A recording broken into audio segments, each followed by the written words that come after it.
الحمد لله الحمد لله الذي خلق الموجودات من ظلمة العدم بنور الإيجاد وجعلها دليلا على وحدانيته لذوي البصائر إلى يوم المعاد. أشهد أن لا إله إلا الله وحده لا شريك له وأشهد أن محمدا عبده ورسوله. اللهم صل على محمد وعلى آل سيدنا محمد في العالمين إنك حميد مجيد. يا أيها الذين آمنوا اتقوا الله حق تقاته ولا تموتن إلا وأنتم مسلمون.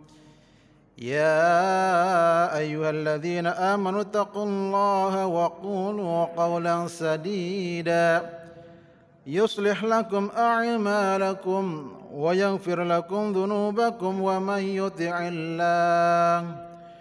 ومن يطع الله ورسوله فقد فاز فوزا عظيما. أعوذ بالله من الشيطان الرجيم. بسم الله الرحمن الرحيم. وما أمروا إلا ليعبدوا الله مخلصين له الدين حنفاء ويقيموا الصلاة ويؤتوا الزكاة وذلك دين القيمة.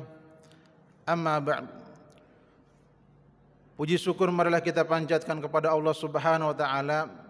Di kesempatan yang baik di tempat yang mulia ini kita masih diberikan nikmat oleh Allah Subhanahu wa taala. Nikmat jasmani, ruhani, terlebih nikmat iman dan Islam sampai dengan detik ini masih melekat dalam diri kita. Maka rasa syukur apalagi yang pantas kita panjatkan kepada Allah kecuali iringan ucapan biqauli alhamdulillahi rabbil alamin. Karena dengan nikmat itu kita masih diberi kesempatan untuk banyak beribadah. Karena dengan nikmat itu kita masih diberi kesempatan untuk banyak lebih meningkatkan takwa kita kepada Allah Subhanahu wa taala. Salawat serta salam tidak luput marilah kita curahkan karibaan baginda Nabi besar Muhammad sallallahu alaihi wasallam. Mudah-mudahan hari ini Jumat tanggal 2 Oktober 2020 memberikan nilai yang positif, memberikan nilai yang lebih untuk kita sehingga bertambah iman dan bertambah ketakwaan kita kepada Allah Subhanahu wa taala. Hadirin jamaah Jumat yang dirahmati Allah Subhanahu wa taala. Bergulirnya waktu, berkurangnya umur adalah sunatullah yang tidak bisa kita pungkiri. Kendati demikian, kita pun harus berpikir dan berpikir, selalu dan selalu merenung. Di hari yang tidak kita janjikan, di tempat yang kita tentukan, ternyata kematian menghampiri kita. Kemudian pertanyaannya adalah bakal apa yang kita siapkan sebelum kematian itu datang kepada kita. Maka tiada lain tiada bukan adalah ketakwaan kita kepada Allah Subhanahu wa taala. Takwa dalam artian imtisalu awamirillah wajtinabu nawahihi. Mengerjakan segala perintah-perintah Allah dan menjauhi segala larangan-larangan Allah Subhanahu wa taala. Rasulullah sallallahu alaihi wasallam memberikan trik ataupun tips untuk kita bagaimana kita supaya bisa selamat dunia dan akhirat. Dalam sabdanya Rasulullah berkata, "Ittaqillah haitsuma kunta wa atbis sayyi'atal hasanata tamhuha wa khaliqin nas bi khuluqin hasanan." Pertama, tips yang pertama adalah takwalah kalian dimanapun berada. Tidak hanya di masjid ataupun di mushola, di kantor ataupun di tempat yang lain, takwa harus senantiasa menyertai kita. Kemudian yang kedua, wa'at bi'is sayyi'atal hasanah. Ikutilah perbuatan yang buruk dengan perbuatan yang baik. Tamhuha, maka dengan otomatis perbuatan yang buruk akan hancur lebur karena perbuatan baik. Wa khaliqin nas bi khuluqin hasanan. Dan yang ketiga adalah bergaulah, berbudi pekertilah dengan akhlak-akhlak yang mahmudah, dengan akhlak yang baik. Ma'asyiral muslimin as'adakumullah fid dharaini. Secara etimologi bahwa ikhlas adalah berasal dari bahasa Arab dari akar kata kholasa yang berarti murni, tiada bercampur, bersih, jernih, sehingga ada contoh dalam satu kalimat, khalasal ma'u 'anil kidri, air itu bersih dari kotoran. Atau dalam contoh lain yang sering kita dengar, ada kata emas murni yang bila kita translatekan dalam bahasa Arab adalah zahabun khalis, emas murni. Yang dimaksud emas murni adalah tidak dicampuri oleh partikel lain seperti perunggu dan sebagainya. Dari penjelasan tersebut bahwa makna ikhlas secara etimologi adalah bahasa as-safwah, yakni suci, dan an-naqi, bersih. Hadirin jamaah Jumat yang dirahmati Allah Subhanahu wa taala. Banyak ulama tasawuf mendefinisikan tentang ikhlas dengan berbagai macam ungkapan dan uraian yang kemudian pada akhirnya disimpulkan pada arti yang sama, yaitu memurnikan segala niat dan perbuatan semata hanya karena Allah Subhanahu wa taala. Karena Allah lah yang bisa menghidupkan kita, karena Allah lah yang bisa membuat kita lebih banyak beribadah, dan karena Allah lah yang menjamin kestabilan alam semesta jagat raya ini. Imam Ibnul Qayyim Al-Jauziyah menjelaskan arti ikhlas adalah mengesahkan Allah di dalam tujuan atau keinginan ketika melakukan ketaatan dan memurnikan amalan dari segala yang mengotorinya. Sebagaimana termaktub dalam Al-Quran surat Al-Fatihah yang sudah masyhur di telinga kita, ayat kelima, iyyaka na'budu wa iyyaka nasta'in. Hanya kepadamu lah ya Allah saya menyembah, saya mengejar, apapun hanya karenamu ya Allah. Wa iyyaka nasta'in, dan hanya kepadamu lah kami meminta pertolongan. Hadirin jamaah Jumat yang dirahmati Allah Subhanahu wa taala. Maka berhati-hatilah ketika dalam beramal. Murnikan niat dan luruskan langkah atau perbuatan semata hanya karena Allah Subhanahu wa taala. Jangan sampai ada yang kita kerjakan sebaliknya malah menjadi petaka ataupun kebinasaan kita. Sebagaimana yang difirmankan oleh Allah Subhanahu wa taala dalam surat Al-Furqan ayat 23. Wa qadimna ila ma 'amilu min amalin faj'alnahu haba'an mansura. Dan kami perlihatkan segala amal yang mereka kerjakan, lalu kami jadikan amal itu seperti debu yang berterbangan hanya karena dia tidak ikhlas. Ikhlas memang tidak mudah, akan tetapi kita harus belajar dan mempraktekkan keikhlasan dalam setiap aktivitas. Jika tidak ada pembelajaran untuk ikhlas, maka amalan atau perbuatan apalagi yang pantas kita persembahkan untuk Allah Subhanahu wa taala. Dalam hadis kursi Allah berfirman, "Ana aghna syuraka 'anil syirk, man 'amila amran asyraka fihi ma'i ghairi taraktuhu wa syirkahu." Aku sangat tidak butuh kepada sekutu. Barang siapa yang mengerjakan suatu amalan yang dia menyekutukanku di dalamnya, maka akan aku tinggalkan dia dan sekutunya. Hadis riwayat Imam Muslim. Ma'asyiral muslimin, as'adakumullah fid dunya wal akhirah. Paling tidak ada beberapa yang perlu kita ketahui yang bisa membatalkan keikhlasan kita dari setiap amalan-amalan kita. Ada 3 yang dapat merusak keikhlasan kita, yang bisa mengganggu aktivitas ibadah ataupun muamalah kita hanya karena Allah Ta'ala. Yang pertama adalah riya. Salah satu amalan yang bisa membatalkan keikhlasan kita kepada Allah adalah riya. Menampakkan amalnya dengan tujuan orang lain melihatnya dan memujinya. Tidak cukup Allah yang menyaksikan, namun masih butuh kesaksian dari makhluknya. Padahal amalnya tidak sesuai dengan kadar kemampuannya. Dan hal inilah yang termasuk pembatal ikhlas dalam Islam. Dan riya adalah termasuk dalam perbuatan syirik kecil. Rasulullah SAW bersabda, "Inna akhwafa ma akhafu alaikum syirkul asghar fasu'ila faqala ar-riya." Sesungguhnya yang saya paling khawatirkan dari apa yang saya khawatirkan kepada kalian adalah asyirkul asghar, syirik kecil. Maka kemudian Rasulullah ditanya oleh para sahabat, apa itu syirik kecil ya Rasul? Ar-riya. Rasulullah menjawab, itu adalah riya. Masyarul hadirin as'adakumullah fid daraini. Amalan yang kedua yang dapat membatalkan keikhlasan kita kepada Allah sehingga kita sia-sia dalam beribadah dan bermuamalah adalah ujub. Apa itu ujub? Merasa kita paling bangga dengan amalan-amalannya.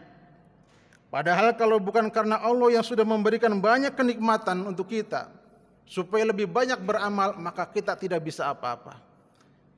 Misalnya adalah kita hadir di Masjid Nurul Huda dalam rangka untuk sholat Jumat.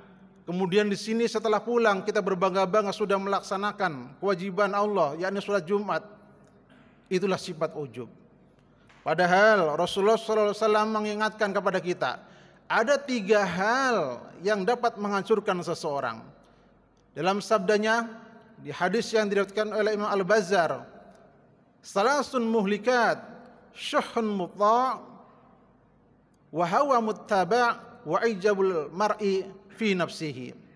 Ada 3 perkara yang dapat membinasakan seseorang. Yang pertama adalah syuhun muta', sifat bakhil yang dituruti, pelit yang diikuti.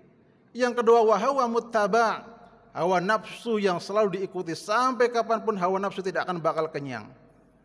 Manusia yang selalu mengikuti hawa nafsu maka akan celaka, akan binasa. Dan yang ketiga yang dapat membinasakan manusia adalah wa'ijabul mar'i fi nafsihi, merasa paling bangga dengan dirinya atas segala amal ibadahnya, padahal belum tentu diterima oleh Allah Subhanahu wa taala. Ma'asyiral muslimin, as'adakumullah fid dunya wal akhirah. Yang ketiga dan yang terakhir yang dapat membatalkan keikhlasan kita dari setiap muamalah dan ubudiyah kita kepada Allah adalah sum'ah. Apa itu sum'ah? Seseorang yang beramal dengan tujuan agar orang lain mendengar amalnya lalu memujinya. Maka bahaya sum'ah ini tidak kalahnya dengan bahaya riya dan ujub. Pelakunya terancam tidak akan mendapatkan balasan dari Allah. Bahkan Allah akan membuka semua keburukannya di hadapan manusia ketika dia dalam beramal selalu sum'ah, ingin didengar. Rasulullah sallallahu alaihi wasallam bersabda dalam arti, barang siapa yang memperdengarkan amalannya, maka Allah akan memperdengarkan kejelekannya. Dan barang siapa yang beramal karena riya, maka Allah akan membuka niatnya di hadapan manusia. Hadis riwayat Bukhari Muslim. Hadirin jamaah Jumat yang dirahmati Allah Subhanahu wa taala. Demikian isi khutbah singkat yang dapat kami sampaikan. Mudah-mudahan bisa diambil manfaat dan dapat diamalkan sehingga kita menjadi orang-orang yang istiqomah. Orang-orang yang istiqomah yang selalu taat dan taat kepada Allah disertai dengan keikhlasan. Semata-mata ibadah kita hanya karena Allah Subhanahu wa taala. A'udzubillahi minasyaitonir rajim. Bismillahirrahmanirrahim. Wal 'asr. Innal insana lafi khusr illa alladzina amanu wa 'amilus shalihat wa tawassaw bil haqq wa tawassaw bis sabr. Wal 'asr, demi masa. Innal insan, sesungguhnya semua jenis manusia, mau yang cacat, yang normal, mau laki, mau perempuan, mau tua, mau muda, mau sakit, mau yang sehat, lafi khusr, sesungguhnya dalam kerugian. Illal ladzina amanu, kecuali ada 4 golongan. Yang pertama adalah illal ladzina amanu, orang-orang yang beriman kepada Allah dengan sebenar-benarnya beriman. Tidak hanya itu, sampai pada keimanan, wa amilus sholihat, yang kedua kemudian diaplikasikan dalam kehidupan sehari-harinya, yakni beramal saleh dengan ikhlas. Dan yang ketiga wa tawassaw bil haq, saling berwasiat, menasihati dalam kebenaran, wa tawassaw bis sabr, dan yang keempat saling berwasiat menasihati dalam kesabaran. Barakallahu li wa lakum wa lisairil muslimina wal muslimat. Aqulu qouli hadza fastaghfiruh innahu huwal ghafurur rahim.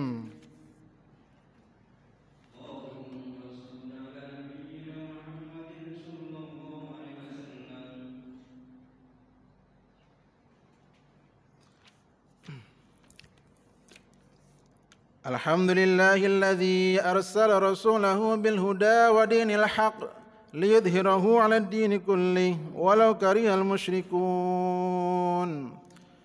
Asyhadu an la ilaha illallah wahdahu la syarika lah wa asyhadu anna Muhammadan 'abduhu wa rasuluh. Allahumma shalli 'ala Muhammad wa 'ala ali ashabihi wa man tabi'a huda Ya ayyuhalladzina amanu ittaqullaha haqqa tuqatih wa la tamutunna illa wa antum muslimun. Ma'asyiral muslimin, as'adakumullah fid dunya wal akhirah. Di khutbah yang kedua ada satu kisah yang mungkin bermanfaat dan baik untuk dijadikan ibrah dalam kehidupan kita. Suatu ketika seorang ayah dengan nada berharap menghubungi putranya yang sudah jauh tinggalnya. Ucap si ayah kepada putranya dalam sambungan teleponnya, "Anakku, apakah kamu hari ini bisa hadir ke rumah ayah? Sekarang, hari ini, sambil membawa makanan yang nikmat sekali yang dulu pernah kita makan bersama-sama." Tanpa berpikir panjang si anak menyahut, "Baik ayah, saya akan hadir ke rumah ayah secepat mungkin." Kemudian anak tersebut bersiap-siap bergegas untuk ke rumah ayahnya. Sebelumnya si anak membeli makanan kesukaan ayahnya, makanan-makanan yang lezat, makanan-makanan yang nikmat, makanan-makanan yang istimewa. Setibanya di rumah, disajikanlah makanan yang enak tersebut kepada ayahnya. Namun apa yang terucap dari bibir ayahnya? Ternyata makanannya pahit alias tidak enak. Kemudian si ayah berucap kepada putranya, "Anakku, adakah yang lebih enak dari makanan ini?" Kemudian si anak mendekati ayahnya dan menyentuh keningnya dengan telapak tangan. Sadar ternyata, oh si ayah sedang sakit. Pantas saja sekian banyak makanan yang enak, sekian banyak makanan yang nikmat, yang lezat, yang istimewa ternyata tidak bisa masuk karena kondisi ayah sedang sakit. Ma'asyiral hadirin, begitu juga dengan hati kita. Sebanyak apapun ibadah kita yang kita kerjakan, sehebat apapun kita bersedekah, bertilawah, sholat, kalau hati kita masih kotor, kalau hati kita masih banyak penyakit-penyakit yang kotor bersarang di hati kita, maka jangan berharap dari ibadah itu akan mengefek yang positif untuk kehidupan sehari-hari kita. Mudah-mudahan kita bisa mengambil contoh dari kisah tersebut. Ayo, selain daripada kita meningkatkan kuantitas untuk beribadah, tapi kualitas hati pun kita harus ditata supaya sifat-sifat riya, ujub, sum'ah hilang dari hati kita. Yang kita tahu bahwa iblis laknatullah diturunkan dari surga ke bumi adalah karena sombongnya. Sombong dari mana? Karena dia riya, pamer dengan ibadahnya, karena dia ujub, merasa lebih baik daripada Adam alaihissalam. Mudah-mudahan kita dijauhkan dari sifat riya, dari sifat ujub dan dari sifat sum'ah. A'udzubillahi minasyaitonir rajim. Bismillahirrahmanirrahim. Innallaha wa malaikatahu yusholluna 'alan nabi. Ya ayyuhalladzina amanu shallu 'alaihi wa sallimu taslima. Allahumma shalli 'ala Muhammad wa 'ala ali Muhammad fil 'alamin innaka Hamidum Majid. Allahumma ighfir lil muslimina wal muslimat wal mu'minina wal mu'minat al ahya'i minhum wal amwat aina ma kanu wa man ahsanu ilaina wa ila ahlina. Allahumma inna nas'alukal huda wat tuqa wal afafa wal ghina wal istiqamah wa nas'aluka ridhaka wal jannah wa na'udzubika min sakhatika wan nar wa nas'aluka husnal khatimah wa na'udzubika min su'iha. Rabbana hab lana min azwajina wa dhurriyyatina qurrata a'yun waj'alna lil muttaqina imama. Rabbana atina min ladunka rahmah wa hayyi' lana min amrina rasyada wa hayyi' lana min amrina mirfaqa. Rabbana atina fid dunya hasanah wa fil akhirati hasanatan wa qina adzabannar. Ibadallah, zikrullah azza wa jalla akbar. Wallahu ya'lamu ma tasna'un. Aqimus shalah.